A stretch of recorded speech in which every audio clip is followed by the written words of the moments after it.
Assalamualaikum warahmatullahi wabarakatuh, Pak Budi. Waalaikumsalam warahmatullahi Ya, wabarakatuh. selamat siang ini.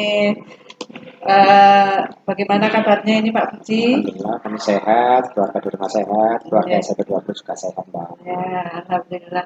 Semoga senantiasa sehat ya, Amin. Pak, meskipun begitu banyak kesibukan setiap harinya. Nah, terima kasih sekali Pak Budi. Hari ini Pak Budi meluangkan waktu bagi saya kaitannya dengan menyelesaikan tugas saya dalam diklat guru penggerak, yaitu mewawancarai kepala sekolah tentang pengambilan keputusan kasus dilema etika, Pak. Nah, dalam wawancara ini ada nanti beberapa hal yang ingin saya tanyakan tentang pengambilan keputusan tersebut. Nah, kita mulai nih Pak. Untuk pertanyaan yang pertama, nah selama ini bagaimana Pak Budi mengidentifikasi kasus-kasus yang termasuk dilema etika dan kasus-kasus yang termasuk dalam bujukan moral, Pak? Terima kasih, Mbak. Identifikasi ya, terkait dengan kasus-kasus yang ada di sekolah, utamanya dilema etika dan bujukan moral. Ya. Kami identifikasinya itu biasanya yang utama mengumpulkan fakta.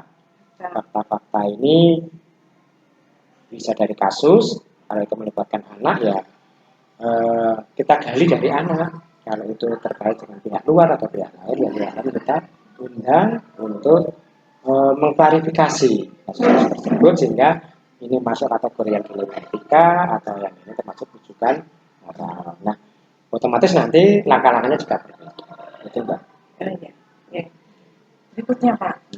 Nah, selama ini bagaimana Bapak menjalankan pengambilan keputusan di sekolah, terutama untuk kasus-kasus di mana ada dua kepentingan yang sama-sama benar atau sama-sama mengandung nilai kebajikan? Ya. Ini agak berat juga ya ketika menarik ke langkah, tetapi dari dua kasus yang atau dua bobot yang sama. Kita biasanya, Mbak, itu mengklarifikasi, mengidentifikasi mana-mana yang bobotnya paling tinggi yang perlu kita benahi atau kita selesaikan. Otomatis dalam penyelesaian ini kami pun tidak berdiri sendiri, kadang-kadang di sekolah itu ada waka kesiswaan, ada katanya dengan kesiswaan, dan itu katanya dengan pembelajaran, ya kami dengan waka kurikulum. Intinya peran waka-waka yang ada di kami, entah itu BK, waka, sarpra, dan seterusnya, itu sangat membantu kami untuk mengambil keputusan atau menjalankan keputusan tersebut. Ya. Kemudian Pak, langkah-langkah seperti apa yang biasa Pak diambil sebagai kepala sekolah dalam mengambil keputusan? Langkah-langkahnya, kalau itu ada suatu kasus misalnya dilema etika, kami pun yang pertama memilih mengenali dulu, Mbak. Dilemanya itu kita kenali dulu, kemudian yang kedua memilah-milah dari kasus-kasus, kalau dari masalah tersebut, kemudian apakah siapa-siapa saja yang terlibat di dalam kasus tersebut. Nah, dari siapa-siapa saja tadi kita ajak duduk bersama, kemudian kita selesaikan kalau itu ada dilema etika, sehingga keputusannya itu merupakan keputusan sekolah. Dan yang penting, bagi kami yang penting, anak kalau itu kaitannya dengan anak tidak menurunkan atau tidak mengurangi semangat anak untuk belajar. Walaupun keputusan sekolah, harapannya anak kembali kalau itu kaitannya dengan dilema etika itu, tetapi harapan kita anak-anak yang ada kena atau kasus itu tidak turun semangat belajar. Jadi intinya tetap mengutamakan kepentingan murid di sini ya Pak, dalam mengambil keputusan. Ya. Kemudian Pak, hal-hal apa saja yang selama ini Bapak anggap efektif dalam pengambilan keputusan pada kasus-kasus dilema etika itu?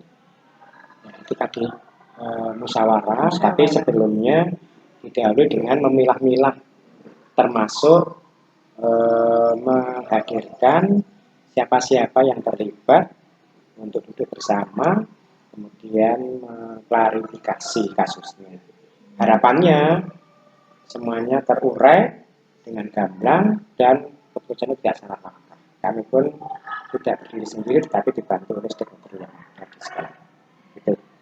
Nah, kemudian Pak, hal-hal apa saja yang selama ini merupakan tantangan dalam pengambilan keputusan pada kasus dilema etika, Pak? Tantangan-tantangannya itu memang kadang-kadang orang tua. Itu kadang-kadang ya kami bervariasi dari pendidikan yang SD mungkin orang tuanya sampai yang sarjana termasuk doktor kadang-kadang ada. Kemudian untuk anak sendiri ini dengan kondisi sekarang ini adanya HP, kemudian semangat belajar yang kadang-kadang agak menurun. Nah, ini merupakan tantangan. Bagaimana meramu supaya anak tidak turun untuk semangat belajarnya, dan orang tua pun tanggung jawab sebagai orang tua, kan pun kita pun lewat entah itu rapat pleno komite, entah itu ketika mengantar pagi hari kita mengkomunikasikan sehingga mengurangi penurunan atau mengurangi kasus-kasus. Kemudian apakah Bapak memiliki jadwal tertentu dalam penyelesaian kasus dilema etika, atau Bapak itu menyelesaikannya langsung di tempat? Dan juga bagaimana atau seperti apa prosedur atau bentuk dalam menyelesaikan kasus tersebut? Kalau jadwal itu biasanya tidak ada. Jadi kalau memang ada kasus, misalnya laporan dari BK atau laporan dari kekasiswaan, kami pun akan memilah-milah, mengklarifikasi dulu atas stakeholder yang ada, misalnya dari BK ya, klarifikasinya bagaimana. Kemudian kalau diperlukannya jelas anak, biasanya tetap kita undang ke BK atau ke ruangan kami. Kemudian kalau diperlukan orang tua, tinggal nanti kasusnya, kalau kita agak memerlukan orang tua ya kita klarifikasi sampai orang tua, artinya menghadirkan orang tua. Harapannya ya semuanya bisa terurai, menghasilkan keputusan terbaik. Tapi satu lagi yang kami pegang, tidak menurunkan semangat belajar. Oke, jadi di sini kalau ada kasus ya diselesaikan, begitu ya Pak. Dan di sini juga mengutamakan kepentingan murid, begitu ya Pak. Tapi tidak terjadwal. Tidak terjadwal. Oke. Kemudian, adakah seseorang atau faktor-faktor apa yang selama ini mempermudah dan juga membantu Bapak dalam pengambilan keputusan kasus dilema etika? Kami biasanya cross check nih Pak, ketika mengambil keputusan atau yang membantu. Nah, di sekolah itu ada waka kesiswaan, waka kurikulum, artinya stakeholder yang ada kami sangat membantu, dibantu juga dengan BK. Tetapi kami pun juga terbantu dengan komite. Kadang-kadang laporan dari komite terkait anak-anak yang di luar itu kami akan terima, kemudian kami klarifikasi, dibantu dengan stakeholder yang ada di sekolah, waka maupun BK. Kita ajak bukan diskusi, musyawarah. Kemudian kalau diperlukan orang tua siswa ya kita undang, kalau tidak cukup itu anak bisa teratasi. Mungkin dilema-dilema yang ada kaitannya dengan dilema etika itu tidak muncul atau paling tidak terkurangi atau tidak ada. Tetapi kami tetap tadi kepentingan anak itu yang kita jaga, jangan sampai ketika mengundang anak itu anak malah berkurang semangatnya entah karena takut dan sebagainya. Itu yang kami jaga. Satu lagi Pak, dari semua hal yang sudah disampaikan, pembelajaran apa yang dapat Bapak petik dari pengalaman Bapak dalam mengambil keputusan kasus dilema etika? Kaitannya dengan dilema etika ini, pembelajaran itu saya petik, dengan komunikasi ini penting. Komunikasi itu bisa sekolah dengan anak, komunikasi sekolah dengan orang tua. Bagaimana dengan anak? Ketika pagi hari, ketika anak datang ke gapura atau regol sekolah, itu kalau kita sapa, mungkin selamat pagi atau assalamualaikum. Tetapi dari setidaknya itu masih ada beberapa yang kadang-kadang untuk anak itu agak pribadi, tetapi membantu. Misalnya, apakah kamu sudah sarapan? Nah, ketika anak belum selesai menjawab sarapannya itu apa, tapi kita tambahi dengan sedikit pertanyaan tadi lauknya atau sayurnya apa. Nah, ini bagi anak yang jujur biasanya atau tadi pagi sarapan kemudian menjawab dengan benar. Tapi kalau dia menjawab iya sudah sarapan tetapi tidak jujur atau memang di rumah belum sarapan, dan nanti kita gali. Nah ini nanti kita komunikasikan dengan orang tua kalau itu diantar oleh orang tuanya. Beberapa kali kalau tidak sarapan ya otomatis kita komunikasikan dengan orang tua. Harapannya tidak ada kasus-kasus. Kalau ada pun hari itu sudah selesai. Betul Mbak? Oke. Jadi komunikasi. Komunikasi ya. Ya, jadi di sini kesimpulannya yang paling utama adalah komunikasi itu sangat penting begitu ya Pak dalam pengambilan keputusan. Ya, terima kasih sekali Pak. Ini pengalaman yang sangat penting bagi saya sendiri dan juga semoga bermanfaat bagi kehidupan terutama di dunia pendidikan. Demikian Pak untuk wawancara pada siang hari ini. Sekali lagi terima kasih. Assalamualaikum warahmatullahi wabarakatuh. Waalaikumsalam warahmatullahi wabarakatuh. Sama-sama Pak. Selamat siang Pak Putut. Selamat siang Mbak Putut. Apa kabarnya ini siang ini? Alhamdulillah sehat nih Mbak. Ya alhamdulillah sehat ya Pak. Semoga senantiasa sehat. Amin, amin. Meskipun berbagai macam kesibukan, ini saya berterima kasih sekali Pak Putut meluangkan waktu kaitannya dengan tugas saya untuk wawancara kepala sekolah tentang pengambilan keputusan dalam kasus terutama yaitu kasus dilema etika. Nah, di sini nanti yang ingin saya tanyakan itu adalah pengalaman Pak Putut selama 3 periode menjabat sebagai kepala sekolah, terutama dalam pengambilan keputusan, yaitu kasus dilema etika tersebut. Nah, kita mulai nih Pak. Nah, mulai dari pertanyaan yang pertama. Nah, selama Pak Putut itu menjabat sebagai kepala sekolah, bagaimana Bapak dapat mengidentifikasi kasus-kasus mana yang termasuk dilema etika dan kasus mana yang termasuk dalam rujukan moral? Terima kasih Mbak Mur telah menanyakan kepada saya tentang pengalaman selama saya sebagai kepala sekolah.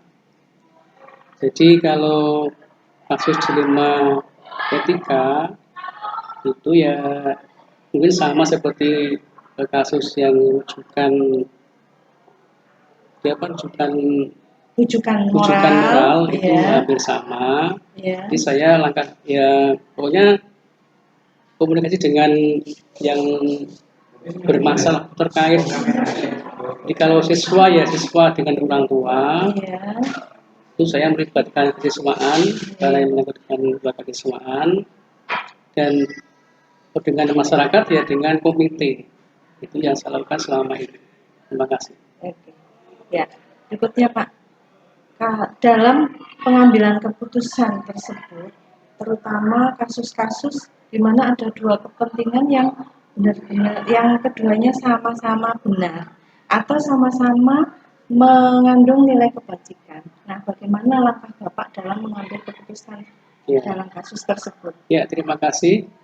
Jadi saya selaku pimpinan ya harus berlaku bijaksana. Artinya semua ditemukan secara musyawarah dan diskusi, dan tentu saja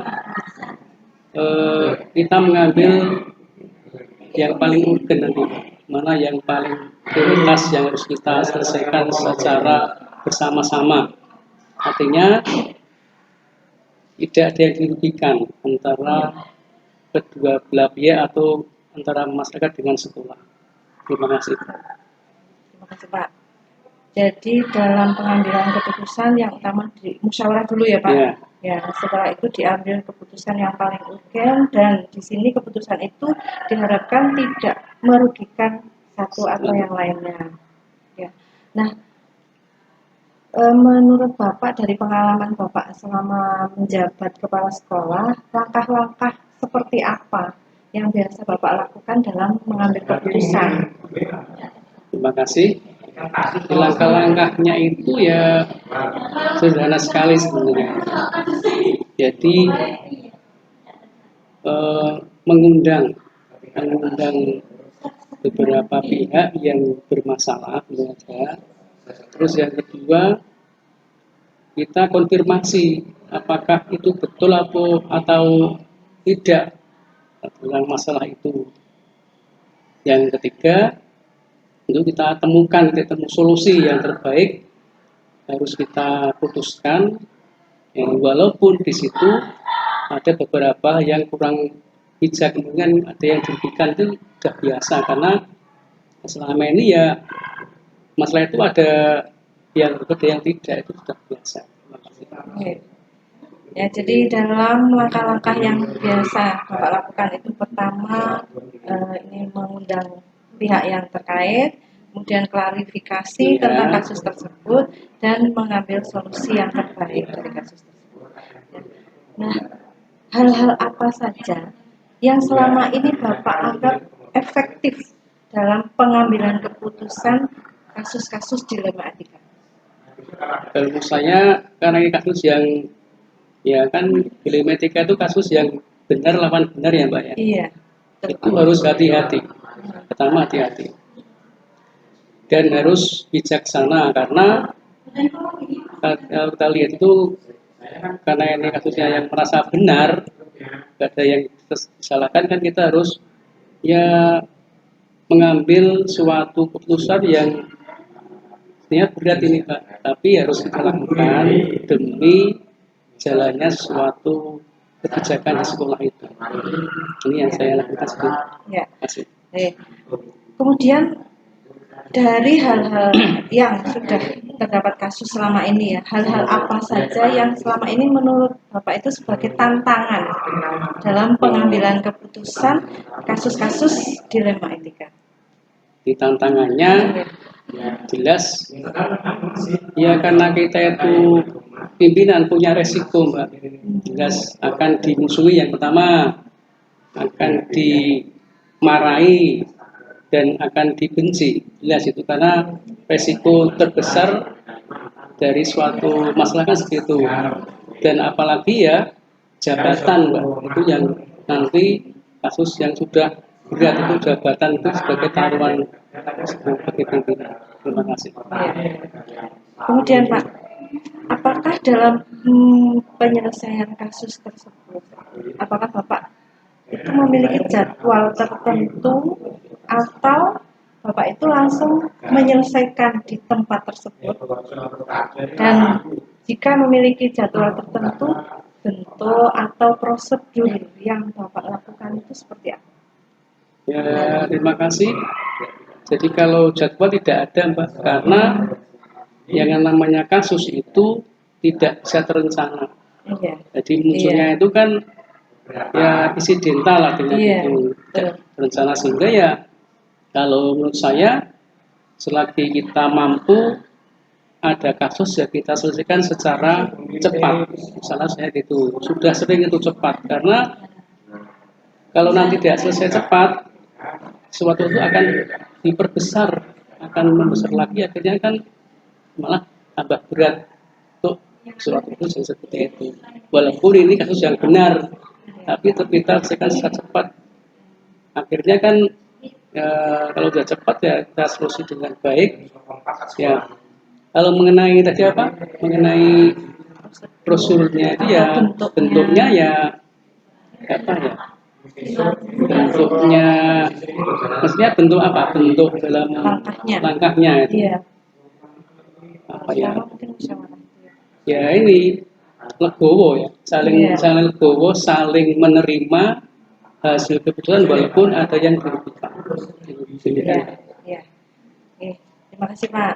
Kemudian faktor-faktor apa atau seseorang, mungkin ada seseorang yang selama ini dalam kepemimpinan Bapak itu mempermudah atau membantu Bapak dalam pengambilan keputusan terutama kasus-kasus dilema etika tersebut Pak?